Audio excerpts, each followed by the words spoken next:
Well hello everyone, I hope you guys are good. Nepal हो गया, अब वापस से दिल्ली आ गया हूँ। जी हाँ, सुबह आज नेपाल में थे। सुबह नेपाल के बारे में, नेपाल में खड़े होकर वीडियो बना रहे थे। आज नेपाल के बारे में दिल्ली में बैठकर, अपने घर पर बैठकर दोबारा से इस पर्टिकुलर सेटअप पर, जो मुझे लगता है आप लोग जो काफ़ी टाइम से मुझे फॉलो कर रहे होंगे, 3-4 महीने आई गेस हो चुके हैं जब मैंने यहाँ पर वीडियो नहीं बनाई है, क्योंकि मैं पिछले 3-4 महीने से दुबई में वीडियो बना रहा था। सो कुछ दिन मैं यहाँ पर रहने वाला हूँ और कुछ दिन आप इसी सेटअप में मुझे एक बार फिर से वीडियोस में आते हुए देखोगे। सो इस पर्टिकुलर वीडियो में मैं दो मेजर चीजों के बारे में बात करूंगा। एक ऑब्वियसली संदीप लामिछाने का बीपीएल ज्वाइन करना, और यहां पर सिर्फ संदीप के बारे में बात नहीं होगी, और भी कुछ प्लेयर्स हैं जिनके बारे में बात करूंगा। और दूसरा जिससे मैं इस वीडियो को शुरू करूंगा वो है आईसीसी का एक मैसेज, और क्यों उस मैसेज के आगे भी बहुत कुछ होना चाहिए। और जो वर्ड्स उसमें लिखे हैं, अगर आप ध्यान से उस पूरे मेल को, उस पूरे मैसेज को पढ़ोगे, तो आपके भी दिमाग में शायद वही बात आएगी कि जब आपको सब कुछ पता ही है तो थोड़ा सा और आगे बढ़कर क्यों ना सपोर्ट दिखाया जाए। ठीक है, मैं क्या कह रहा हूं, मैं इसको पढ़ूंगा तो शायद आपको ज्यादा बेहतर तरीके से समझ में आएगा। मैं पूरा वर्ड बाय वर्ड नहीं पढ़ने वाला हूं, डोंट वरी, बट यस, मैं इसमें कुछ इंपॉर्टेंट पॉइंट्स जो लिखे हैं वो पढ़ने वाला हूं। सो ये चतुर बहादुर चंद को ये मैसेज लिखा गया, जो कि प्रेसिडेंट हैं क्रिकेट एसोसिएशन ऑफ नेपाल के। तो इसमें उन्होंने साफ साफ लिखा है कि जिस तरह से स्मूथली इस पर्टिकुलर टूर्नामेंट को कंडक्ट किया गया, जिस तरह से इसमें इंथुजियाज्म दिखा पार्टिसिपेंट्स का, मतलब प्लेयर्स का, और जिस तरह से ओवरवेलमिंग सपोर्ट दिखा फैंस का अक्रॉस द ग्लोब, जहां भी नेपाल के फैंस, जहां भी नेपाल प्रीमियर लीग को फॉलो करने वाले हैं, हर तरफ से ओवरऑल जो सपोर्ट दिखा वो बहुत अच्छा दिखा। एंड देन उसके बाद इन्होंने लिखा है कि इस पर्टिकुलर लीग ने, जो थर्ड पैराग्राफ है, कि this the Nepal Premier League has not only provided a strong platform for emerging talent but has also strengthened Nepal's standing in international cricket community। जो इंटरनेशनल क्रिकेट कम्युनिटी है उसमें नेपाल का जो hold है, जो नेपाल की वैल्यू है, जो नेपाल की स्टैंडिंग है, वो और मेगा हो गई और बड़ी हो गई और स्ट्रांग हो गई है। और इस अचीवमेंट, ये जो अचीवमेंट है, कहीं ना कहीं दिखाता है कि नेपाल की क्रिकेट जो है वो प्रोग्रेसिव मोड में, वो आगे बढ़ रही है। तो मेरा बस एक ही रिक्वेस्ट है कि ये जो अच्छे अच्छे शब्द इसमें लिखे हुए हैं, ये जो आईसीसी ने अच्छी अच्छी बातें इसमें लिखी है, यहां से हम जो वर्ड्स दिख रहे हैं, जो मेल में दिख रहा है, इससे एक स्टेप आगे बढ़ के अब हम कुछ देखें। आगे बढ़ने का मतलब सिंपल साफ है कि भाई अब नेपाल उस पॉइंट पर है जहां पर all they need is support, और सबसे बेहतर अगर कोई सपोर्ट कर सकता है तो वो आईसीसी कर सकता है। चाहे वो फाइनेंशियल सपोर्ट हो, चाहे इंफ्रास्ट्रक्चर बूस्ट करने का सपोर्ट हो, किसी भी तरह से वो सपोर्ट हो। मैं उनमें से नहीं आता हूं जो आपको सजेशंस दूंगा कि आप ये करो वो करो, because you know cricket way better than anyone. लेकिन मैं आपको ये जरूर कहूंगा कि, क्योंकि मैं वहां पर फर्स्ट हैंड इसको एक्सपीरियंस करके आ रहा हूं, कि अगर इस पर्टिकुलर एंथुजियाज्म को, अगर इस पर्टिकुलर जोशो खरोश को, अगर इस पर्टिकुलर टीम की एक्साइटमेंट, पार्टिसिपेंट्स की एक्साइटमेंट को थोड़ा सा पुश मिल जाए, थोड़ा सा सपोर्ट मिल जाए, then they can turn things around. और एंड ऑफ द डे हम क्या चाहते हैं? एंड ऑफ द डे हम यही चाहते हैं कि क्रिकेट में जितना कंपटीशन बढ़ेगा उतना क्रिकेट इंप्रूव होगा।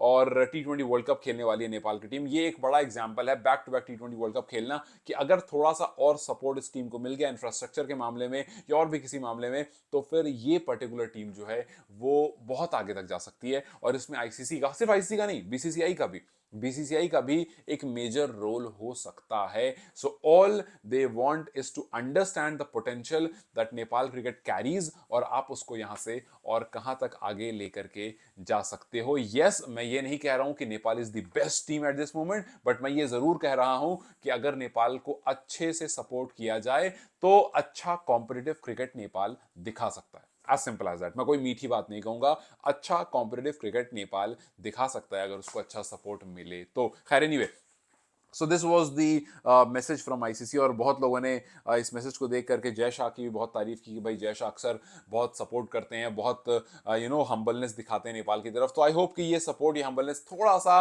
बढ़कर, एप्लीकेशन और लेटर से थोड़ी सी बढ़कर और आगे आए, और ये इवेंचुअली नेपाल क्रिकेट को और ओवरऑल क्रिकेट को, सिर्फ नेपाल क्रिकेट को क्यों, ओवरऑल क्रिकेट को हेल्प करे, ग्रो करे, और वो जो कॉम्पिटिटिवनेस है उसको और ज्यादा बढ़ा करके फ्रंट सामने रखा जाए। खैर, so this was that I really thought thought जब मैंने इस पर्टिकुलर लेटर को पढ़ा तो मुझे लगा कि यार बातें तो उसमें बहुत अच्छी अच्छी लिखी हुई हैं और एक बहुत अच्छा जेस्चर भी हमें दिखा है आईसीसी की तरफ से। बट अगर इससे थोड़ा सा ऊपर जाए, बिकॉज 2 सीजन हो गए हैं, अब 1-2 सीजन और आने हैं, थोड़े और फंडिंग में हेल्प मिले, थोड़ी और इंफ्रास्ट्रक्चर को थोड़ा और काम जल्दी कराने में हेल्प मिले, एक के बाद 2 ग्राउंड, 2 के बाद 3 ग्राउंड, प्लेयर्स की कंडीशनिंग के लिए सबसे ज्यादा इंपॉर्टेंट जो है वो है प्लेयर्स की कंडीशनिंग के लिए क्या कुछ बीसीसीआई और आईसीसी हेल्प कर सकता है कैन की, वो बहुत ज्यादा इंपॉर्टेंट है। बिकॉज अगर प्लेयर कंडीशन रहेंगे तो आगे तो परफॉर्मेंस ऑटोमेटिकली आ ही जाती है। So this was the first part of my video. मैं वाकई चाहता था इसके बारे में बात करना, दैट्स द रीजन कि मैंने इसके बारे में बात किया। और yes, I am right now scrolling troll cricket, तो मैं मिला भी था ट्रोल क्रिकेट के लोगों से और उन्होंने मुझसे कहा था कि आप हमारा पेज फॉलो करते हैं तो जरूर हमें क्रेडिट भी दिया करें। तो बिल्कुल मैं जब जब फॉलो करता हूँ आपका पेज मैं अक्सर क्रेडिट देता हूँ और अभी भी कर रहा हूँ, तो बिल्कुल मैं अभी भी आपको क्रेडिट दूंगा इस चीज़ के लिए। खैर, संदीप लामिछाने, अब देखिए हम इस बात को बखूबी जानते हैं कि जिस तरह से नेपाल प्रीमियर लीग अभी कंक्लूड हुई है उसके बाद जो कुछ प्लेयर्स हैं जिनकी बहुत अच्छी परफॉर्मेंस रही है, जैसे शेरमला हो गए, जैसे और भी बहुत सारे प्लेयर, हालांकि मुझे पता है ईशान पांडे और बहुत सारे प्लेयर अपना बेस्ट गेम नहीं दिखा पाए हैं, लेकिन वी नो कि उनके अंदर अच्छा पोटेंशियल है। संदीप लामिछाने हो गए, इनको ऑलरेडी सब जानते हैं तो इनके बारे में दो बात बोलने की जरूरत नहीं। हाँ, ये हम जरूर बोलेंगे कि संदीप जिस पॉइंट पर चले गए थे वहां से हम उम्मीद करेंगे कि संदीप दोबारा वापस आकर के वही टिपिकल संदीप लामिछाने हो जो नेपाल को मैच विनिंग परफॉर्मेंसेस देते थे। यस, इस एनपीएल में जिस तरह से उनकी बॉलिंग रही है, जिस इकोनॉमिकल वे में उन्होंने गेंदबाजी करी है, जिस तरह से उन्होंने लगातार हर इंटरवल पर विकेट ली है, और विकेट अगर नहीं ली है तो अच्छी इकोनॉमी से गेंदबाजी कराई है, वो संदीप नेपाल इनको मिस कर रहा था और वो संदीप अब आए हैं दोबारा तो अच्छा लग रहा है। और बीपीएल में उनको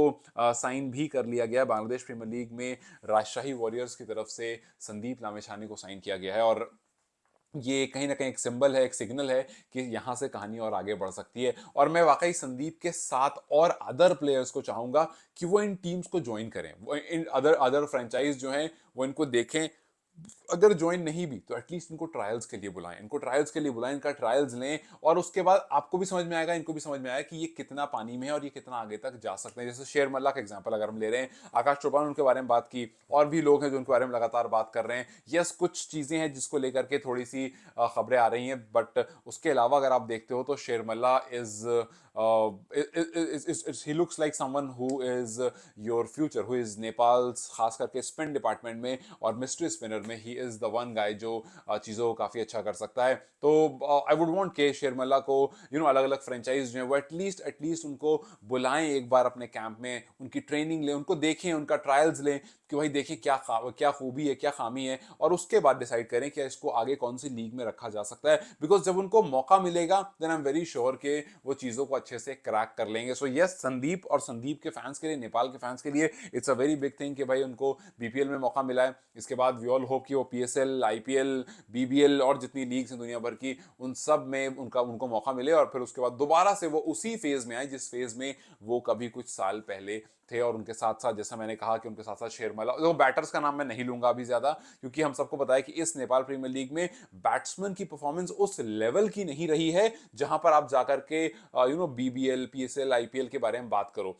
क्योंकि वी ऑल नो कि बैट्समैन अगर आप देखो जो हाईएस्ट रन गेटर्स भी हैं उनकी भी, अगर आप, मैं फिर से स्ट्राइक रेट की बात कर रहा हूं, लेकिन मैं स्ट्राइक रेट से उनको जज नहीं कर रहा हूं, एक बार आपको बता दूं ये बात, बिकॉज जैसे ही मुंह से स्ट्राइक रेट निकलता है लोग अपने गुस्सा जो अपना है वो एकदम कमेंट सेक्शन में देते हैं। तो यस, वी ऑल नो कि वहां पर पिचेस कैसी थी, बट स्टिल ये up to the mark batter का परफॉर्मेंस नहीं रहा है कि आप किसी बैटर के बारे में बोलोगे कि जी उनको वहां पिक किया सकते हो। बिकॉज बैटिंग के मामले में अभी भी अगर आप कंपटीशन चेक करोगे तो नेपाल के सामने बहुत बड़े बड़े कंपटीशन है और अभी भी नेपाल को बहुत कुछ प्रूव करना है बैटिंग डिपार्टमेंट में, तो करना ही करना है। चाहे आप कुशल पटेल की बात करो, चाहे आप रोहित पौडेल की बात करो, चाहे आप दीपेंद्र सिंह आयरी की बात करो। यस, जब आप टी20 लीग्स की बात करते हो और जब आप इन प्लेयर को किसी अदर प्लेयर के सामने रखते हो सिर्फ बैटिंग के डिपार्टमेंट में, तो आप ये चीज खुद देखोगे कहीं ना कहीं कि भाई अभी थोड़ा टाइम तो लगेगा, अभी और परफॉर्मेंसेस चाहिए। आई नो कि मेरा ये कहना आप लोगों को अच्छा नहीं लगता है कि आप, मैं क्यों आकर काफी बार क्रिटिसाइज कर देता हूं, लेकिन मैंने आपसे अक्सर कहा है कि भाई जो मुझे लगता है फैक्चुअली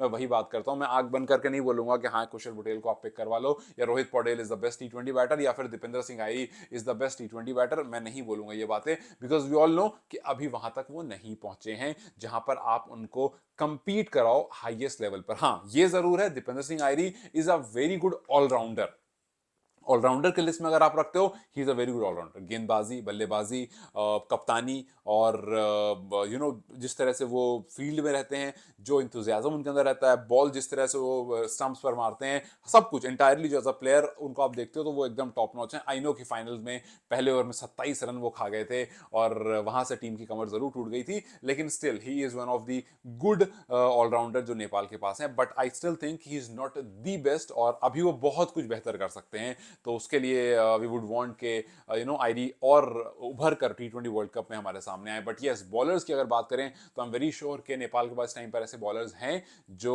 वर्ल्ड लेवल पर आकर के compete कर सकते हैं, अपने ट्रायल्स दे सकते हैं और फिर सेलेक्ट भी हो सकते हैं और अच्छी बड़ी लीग्स में भी आ सकते हैं, जिसकी शुरुआत संदीप लामिछाने की तरफ से हो चुकी है दोबारा से। तो खैर, what's your take on my opinion, खास करके बैटर्स को लेकर जो मैंने कहा, प्लीज अपने ओपिनियन देना, और आईसीसी को लेकर के जो मैंने बात कही, प्लीज आप उनके ओपिनियन मुझे कमेंट सेक्शन में जरूर देना। Till then, you guys take care, I keep you guys posted and I'll try to keep making videos as much as possible. Till then, you guys take care. I'll see you very soon. Bye bye.